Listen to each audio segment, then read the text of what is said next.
يَمْسَسْكَ اللَّهُ بِضُرٍّ فَلَا كَاشِفَ لَهُ إِلَّا هُوَ۔ اگر اللہ کی طرف سے انسان کو کوئی تکلیف، کوئی پریشانی، کوئی غم آنا چاہے تو اس تکلیف کو پھر کوئی بھی دور نہیں کر سکتا۔ اور یہ جو آیات ہیں یہ ہمارا توکل مضبوط کرتی ہیں اللہ کی ذات پہ، کہ جیسے انسان کہتے ہیں کہ فلاں نے میرے اوپر کچھ کر دیا، فلاں جو ہے اس نے میرے اوپر اس طرح کا معاملہ کر دیا، جادو کر دیا، یہ کر دیا۔ دیکھیں یہ آیت جو ہے اس کو ہر روز 7 مرتبہ پڑھیں یقین کے ساتھ۔ اور اس کے علاوہ جو دوسری چیزیں ہیں جیسے چاروں کل اور آیت الکرسی کم از کم 3 مرتبہ رات کو پڑھیں، یا پھر آپ منزل جو ہے وہ اس کو پڑھ لیں۔ تو یہ ان ساری چیزوں کا آپ جو ہے اس کے ساتھ ساتھ وہ اور کیا پڑھنا ہے کہ وہ سورۃ قلم کی آخری 2 آیات، یہ چیزیں آپ نے پڑھنی ہیں۔ اور پڑھنے کے بعد آپ نے، اور یہ جو آیت ہے اس کو 7 مرتبہ پڑھنے کے بعد اللہ کی ذات پہ توکل کرنا ہے، اللہ کی ذات پہ بھروسہ کرنا ہے۔ اگر آپ کو کوئی لگ رہا ہے کہ کوئی آپ کا دشمن ہے اور آپ کو محسوس بھی ہو رہا ہے اس کے بارے میں، لیکن پھر بھی آپ اس پہ اوپر نہیں کریں گے، آپ یہ آیت پڑھیں گے اور اللہ کی ذات پہ توکل کریں گے کہ مجھے کوئی چیز نقصان نہیں پہنچا سکتی جب میرے اللہ نے فرما دی ہے۔ تو جب آپ کا یہ یقین بن جائے گا نا تو یقین کریں پھر واقعی اگر کوئی مکر بھی کرے گا تو اللہ خفیہ تدبیر کرنے والے ہیں، ٹھیک ہے؟ کوئی مکر کر رہا ہے آپ کے بارے میں، کوئی چال چل رہا ہے تو لیکن دیکھو اس کی چال کامیاب نہیں ہو سکتی، یہ آیت اگر ہم پہ جادو ہونا ہے، اگر اللہ نے لکھا ہے ہاں تو پھر وہ ہو بھی جائے گا، ٹھیک ہے؟ یہ اسی آیت میں یہی کہا جا رہا ہے کہ جادو بھی دیکھیں قرآن مجید میں اللہ تعالیٰ فرماتے ہیں اس وقت تک نہیں ہو سکتا جب تک کہ اللہ کو حکم نہ ہو، ٹھیک ہے؟ کوئی بھی چیز اس وقت تک جو ہے وہ نہیں ہو سکتی جب تک کہ اللہ کا اگر حکم ہو، اللہ کی طرف سے اب لکھ دیا گیا ہے تو پھر وہ چیز جو ہے وہ ہو جاتی ہے۔ آخری 2 آیات ہیں وہ بھی پڑھتے ہیں، اس کو بھی پڑھتے ہیں بد نظر سے بچنے کے لیے، حفاظت کے لیے۔ اور کسی کی آپ کو لگتا ہے کہ آپ کو نظر لگ جائے گی، خاص طور پر اپنے بچوں کے لیے پڑھ کے پھوکا کریں کہ بچوں کو بد نظری سے بچانے کے لیے۔ یہ بری نظر جو ہوتی ہے نا وہ حدیث میں بھی آتا ہے نا، یہ انسان کو، یہ جو اس کے بارے میں کیا آتا ہے حدیث میں، کیا آتا ہے حدیث کا مفہوم ہے کہ اونٹ کو ہنڈیا میں داخل کر دیتی ہے، اتنی یہ حق ہے بد نظر، بری نظر لگنا۔ اور یہ سورۃ قلم کے بارے میں نے آپ کو بتایا تھا کہ ایک آدمی تھا وہ کیا کرتا تھا، نظر لگاتا تھا۔ نظر کیسے لگاتا تھا کہ وہ اس کی آنکھیں ہی ایسی تھی کہ جس کو وہ دیکھتا تھا نا وہ اس کو اگلے کو نظر لگ جاتی تھی اور یہاں تک کہ وہ ختم ہی ہو جاتا تھا۔ تو ایسے ہی کافر جو تھے وہ نبی صلی اللہ علیہ وسلم سے بہت زیادہ وہ خار رکھتے تھے، انہوں نے کہا کہ ہم اس سے نظر لگواتے ہیں آپ سے وسلم کو، اور آپ سے وسلم کو بہانے سے بلایا گیا۔ جب آپ سے وسلم وہاں پہ گئے تو اس نے آپ کی طرف دیکھنا چاہا تو اللہ تعالیٰ نے یہ آیات جو تھی وہ نازل کر دی تھی۔ تو یہ اسی لیے قرآن مجید کو سمجھ کے پڑھنا بہت زیادہ ضروری ہوتا ہے۔ آپ کو کیسے پتہ چلے گا کہ اس کا شان نزول کیا ہے؟ تو پھر کیا ہوا تھا کہ آپ سے سب کو اللہ تعالیٰ نے بصریہ وہی آگاہ کر دیا کہ یہ آیات پڑھ لو، اللہ تمہیں حفاظت میں رکھے گا۔ پھر نبی صلی اللہ علیہ وسلم نے یہ آیات پڑھ لی۔ اب یہ نہیں کہ صرف نبی کی حفاظت کے لیے تھی، نہیں، جیسے چاروں کل تھے، جیسے آپ صلی اللہ علیہ وسلم نے وہ جو آخری سورۃ فلق، سورۃ ناس آپ سے سب کے اوپر جب جادو ہوا تو آپ صلی اللہ علیہ وسلم نے وہ اس کا توڑ اللہ تعالیٰ نے کیا، اس بتایا کہ سورۃ فلق سورۃ ناس پڑھیں اور گرے جو ہیں وہ کھولتے جائیں اور آپ کا جو وہ سارا جادو کا اثر ہے وہ ختم ہو جائے گا۔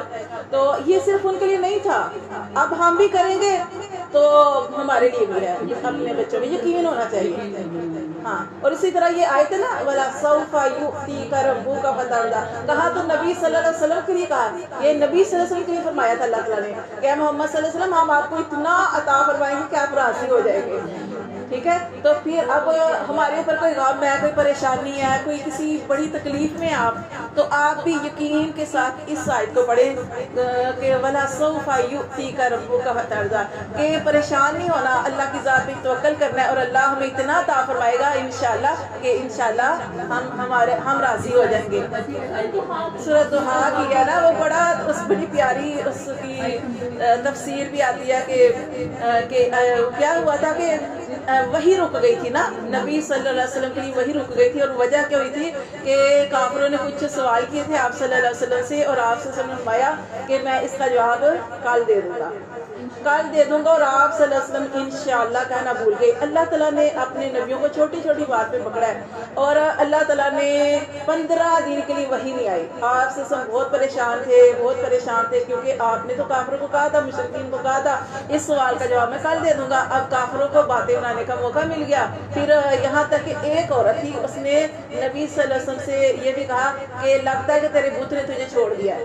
نعوذ باللہ، خدا کے بارے میں کہا کہ لگتا ہے تیرے بت نے تجھے چھوڑ دیا نا، کہ تو سوال کا جواب نہیں دے سکا۔ اسی طرح پھر کافروں کو بھی باتیں کرنے کا موقع مل گیا، جس کی وجہ سے آپ صلی اللہ علیہ وسلم بہت ہی زیادہ پریشان تھے کہ اللہ تعالیٰ نے یہ صورت نازل کی تھی کہ محمد صلی اللہ علیہ وسلم کہ خوب دن چڑھے کی قسم ہے، اور پھر رات کا بھی ذکر کیا کہ اس کا مطلب یہ کہ ہر رات کے بعد جیسے رات آتی ہے، رات ہمیشہ نہیں رہتی، رات کے بعد صبح آنے والی ہے، ایسے ہی یہ غم، یہ تکلیف، یہ پریشانی آپ کی ہمیشہ نہیں ہے، یہ ختم ہونے والی ہے۔ اور نہ ہی تجھے تیرے رب نے چھوڑا، اور نہ ہی تجھ سے وہ روٹھا ہے، ناراض بھی نہیں ہوا۔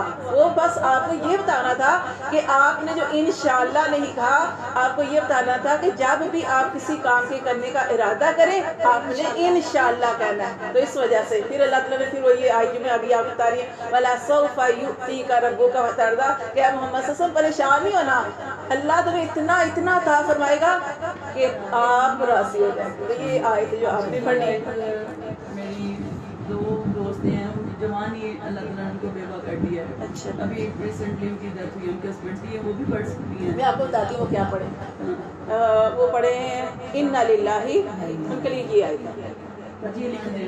میں آپ کو بتاتی ہوں، میں یہ کر دیا، میں آپ کو بتا دیتی ہوں۔ اِنَّا لِلَّهِ وَإِنَّا إِلَيْهِ راجعون، اللہم اجرنی فی مصیبتی واخلف لی خیرا منہا، کہ اور اس کا بھی بڑا پیارا ہے شان نزول، کہ بتا دیتی ہوں آپ کو کہ کیا ہوا کہ نبی صلی اللہ علیہ وسلم جو تھے وہ ایسی تعلیم دیا کرتے تھے، تو ابو سلمہ رضی اللہ تعالیٰ عنہ کے صحابی ابو سلمہ وہ آپ صلی اللہ علیہ وسلم کی خدمت میں آیا کرتے تھے، اور صحابہ بھی آتے تھے، بیٹھتے تھے آپ کی مجلس میں۔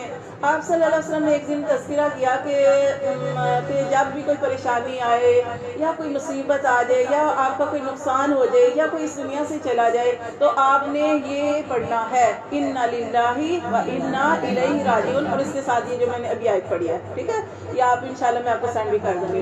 تو یہ آپ نے فرمایا یہ پڑھنا ہے آپ نے، اللہ تعالیٰ آپ کی پریشانی کو بھی دور کر دے گا، اور اللہ تعالیٰ راضی بھی ہو جائے گا کہ میرے بندے نے ایسے کلمات کہے ہیں کہ اللہ کا مال تھا اللہ کی طرف چلا گیا، اور اللہ آپ کو اس کا نعم البدل عطا فرمائیں گے۔ اب ابو سلمہ جو تھے بڑے خوش ہوئے کہ نبی صلی اللہ علیہ وسلم نے کیسی آیت بتائی ہے کہ ظاہر ہم اس دنیا میں رہتے ہیں، نقصان بھی ہو جاتا ہے، پریشانی غم بھی آ جاتا ہے، تو ہمیں ایک بہت بڑی آیت مل گئی ہے۔ گھر میں گئے، اپنی بیوی سے کہا، ام سلمہ سے کہا کہ آج میں بڑا خوش ہوں کہ نبی صلی اللہ علیہ وسلم نے مجھے ایک ایسی آیت بتائی ہے، اور میں چاہتا ہوں کہ یہ تمہیں بھی بتاؤں۔ انہوں نے اپنی بیوی کو بھی بتائی، ام سلمہ کو بھی بتائی، اور ان کو بھی یاد ہو گئی۔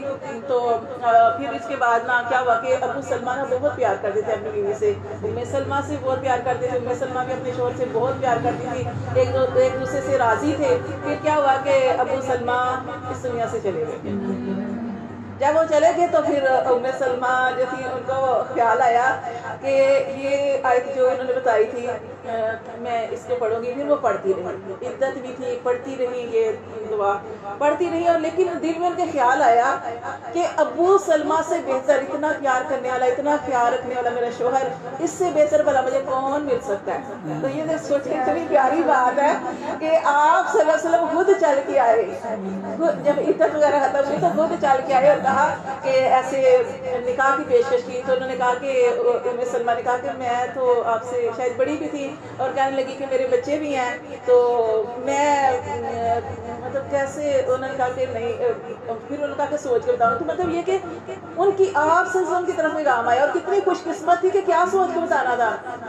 نبی صلی اللہ علیہ وسلم تو بہت بہتر تھے، پھر ام سلمہ نکاح جو تھا نبی صلی اللہ علیہ وسلم۔ اس طرح تو کوئی بھی پریشانی، جیسے شوہر اس دنیا سے فوت ہو گیا، چلا گیا، تو وہ جو ہے یہ آیت جو ہے وہ ضرور پڑھتی رہیں یقین کے ساتھ۔ تو یقین وہی سب سے بڑی چیز کا ہے، یقین۔ جب وہ یقین کے ساتھ کوئی بھی عمل کریں گے انشاءاللہ اللہ تعالیٰ اس سے بہتر عطا فرمائیں گے۔ ہماری کلاس میں ایک ہے لڑکی ہے، وہ اس کی جب شادی ہوئی نا تو بس اس کا شوہر اچھا نہیں تھا, نہیں اس کی آپس میں نہیں نبھا ہو سکا. بس اللہ تعالیٰ کا حکم تھا, ایک بچی بھی پیدا ہونی تھی. جب بچی پیدا ہوئی تو بچی کو اس سے چھین کے نا تو انہوں نے پتہ نہیں کہاں چھوڑ آئے. پھر وہ نے مطلب کہ اس نے رکھی بھی نہیں, لڑکے نے بھی نہیں رکھی, تو بچی کو پتہ نہیں کہاں چھوڑ آئے. تو وہ اتنے پریشان تھے, ظاہر وہ ماں تھی اور بچہ جب اس دنیا میں آ جائے تو کتنا پیار ہوتا ہے. تو وہ بڑی پریشان تھی. بہرحال انہوں نے ڈھونڈا تلاش کیا, وہ بچی جو تھی وہ ان کو مل گئی. پھر اس کے شوہر نے لکھ بھی دیا کہ لے جاؤ اس کو. اب کچھ دیر سے کچھ سالوں سے وہ بیچاری نا, اب میری کلاس میں بھی وہ آ رہی تھی, تو مجھے اس کو یہ تھا کہ میرے والدین ہیں اور وہ اس بات پہ پریشان ہوتے ہیں کہ اس کی شادی دوبارہ ہو جانی چاہیے, کیونکہ بھائی ہیں تو بھابیاں آ جائیں تو وہ حساب نہیں ہوتا. تو میں کیا کروں, اس کو بھی میں نے یہ آیت بھی بتائی تھی. یہ آیت وہ پڑھ ہوئی ہے کہ وہ ہے اچھی ہے, مطلب کہ جو اس کو بتاؤ اس نے کیا تو یقین کریں کہ اللہ تعالیٰ نے اس کی ایسی جگہ پہ شادی کی ہے نا اب کہ اس کا شوہر جو ہے نا اس کی پہلی شادی ہے, اور اس نے اس بچی سمیت اس کو جو ہے قبول کیا ہے, لکھا ہے. اور وہ کہتی ہے کہ میرے ساس سسر ہیں اور میں اپنی بچی کو ڈانٹ دیتی ہوں, اور 2 چھوٹی عید پہ شادی ہوئی تھی اس کی. تو اب وہ کہہ رہی تھی کہ مطلب وہ اس کو کچھ نہیں کہتے, مجھ سے تھوڑی بات نہیں کرتی میری بچی, لیکن وہ اتنا پیار کرتے ہیں. تو میں بھی پھر نا خوشی سے گھر کے کام کرتی ہوں. میں اپنی ساس کو کام نہیں کرنے دیتی کہ اگر انہوں نے مجھے بچی سمیت کیا ہے تو میں مطلب کہ میں کیوں نہ ان کا خیال رکھوں. تو اتنا امن کے ساتھ ان کا گھر کا سسٹم چل رہا ہے نا. تو مطلب یہ کیا ہے کہ اللہ تعالیٰ ضرور سنتے ہیں. تو آپ نے یہی آیت جو ہے نا ان کو بتانی ہے, انشاءاللہ یہ میں نے بیان بھی کیا تو میں آپ کو انشاءاللہ سمجھا دوں گی, ٹھیک ہے. تو یہ آیت بھی انشاءاللہ میری سکی چچی کی بہن ہے.